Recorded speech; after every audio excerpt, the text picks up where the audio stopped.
Hey, this is Adam with the Adam Lines Guitar Academy, and today I'm coming to you with the last set of sweep picking exercises that I have for you that utilize two strings. This series has been about helping people who can't really sweep pick very well to have an approachable exercise to be able to sweep pick right away. So if you've been struggling to sweep pick for a long time, I think you're going to find that this set of sweep picking exercises is really going to get you going. And I have a playlist of all these different exercises that we've been going through. And so today we're going to go through the very last one, and I really hope you enjoy it. First, take a look at the reel of me performing it, and then we're going to jump right into everything. And there'll be tab on the screen, and I'll explain everything as we go along. All right, I'll see you in there.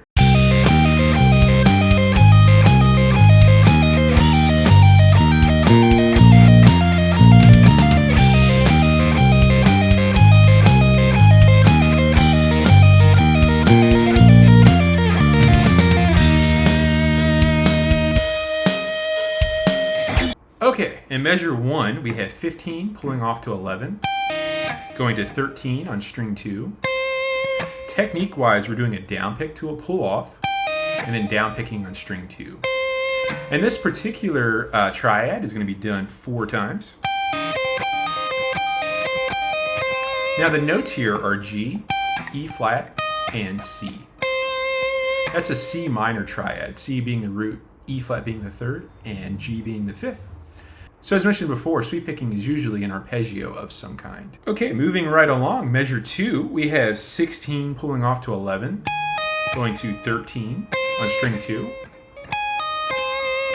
This is done 4 times. Same technique as measure 1. The whole thing's going to be using that technique, by the way. So here we have the notes A flat, E flat, and C.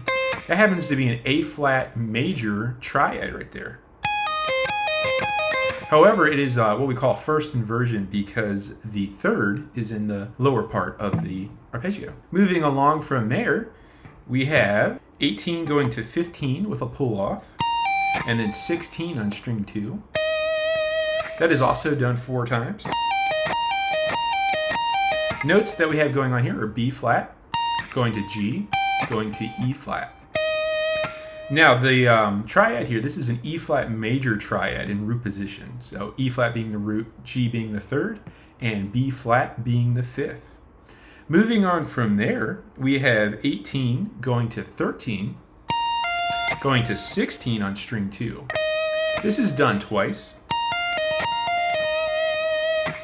Now the notes here, we have B flat, going to F, going to E flat. So what this actually is, we could think of it as a number of things, but the easiest way to think about this is this E flat down here is going to be our root, and this B flat is going to be our fifth.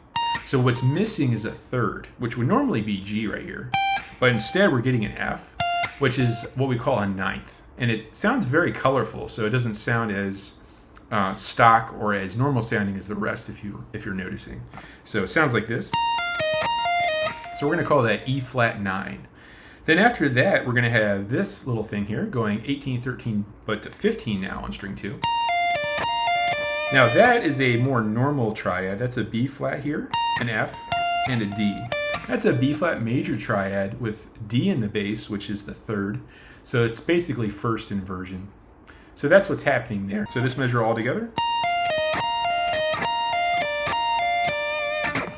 Moving on from there, we have 15 going to 11 on string 1, going to 13 on string 2. This is kind of like measure 1 basically. It's just that C minor triad over and over. Moving on from there, it's going to do 16 to 11 to 13 on string 2. That's that A flat major triad again, just like in the beginning. Moving right along from there, we have 15 going to 11. Going to 11 on string 2. This is going to be another finger roll instance. So the notes here, we have G, going to E flat, going to B flat. That's an E flat major triad, but in second inversion because the fifth B flat is in the bottom or the bass. And that's done 4 times. Moving on from there, we have 13 going to 10. Going to 11 on string 2. This is done twice. This happens to be a B flat major triad root position because this is F, D, B flat. So the B flat's down in the bass. Moving on from there, we have 10 going to 6, going to 6 on string 2. So we're getting another finger roll technique happening.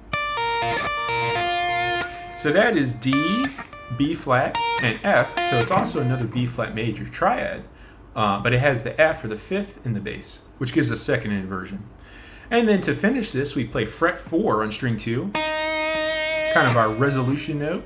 And then after playing that, we get to do a fun little tap right here. I'm going to use my middle finger to do this. Before you do the tap, the 4 really has to be ringing out pretty good, or the E flat note should be ringing out first. And then tap that middle finger. And I like to do some vibrato on that as well. So let's go through the whole thing once again, a little faster, of course. So measure 1, we had C minor 4 times. Going to measure 2, we had A flat major, first inversion 4 times. Moving right along, we have the E flat major triad 4 times. Moving right along, we have the interesting measure that gave us the E flat 9 twice. And then a normal B flat major triad twice. Another way we could have thought of this measure, by the way, is we could think of this as a suspension. So we could have actually thought of this as B flat 11, or a B flat with a 4th suspension, like a sus4 kind of idea. Because the E flat would be the 4th or the 11th of a B flat major triad, and then resolving to a normal B flat triad after that. Moving on from there, we had the C minor again 4 times. Then we had the A flat major again. From there we had the E flat major triad in second inversion. And from there, we had the B flat triad, then the B flat second inversion. And then we had the fun resolution going to E flat, and then tapping the E flat up here with some vibrato. Okay, I hope you had fun with that, and I'll see you in the next one.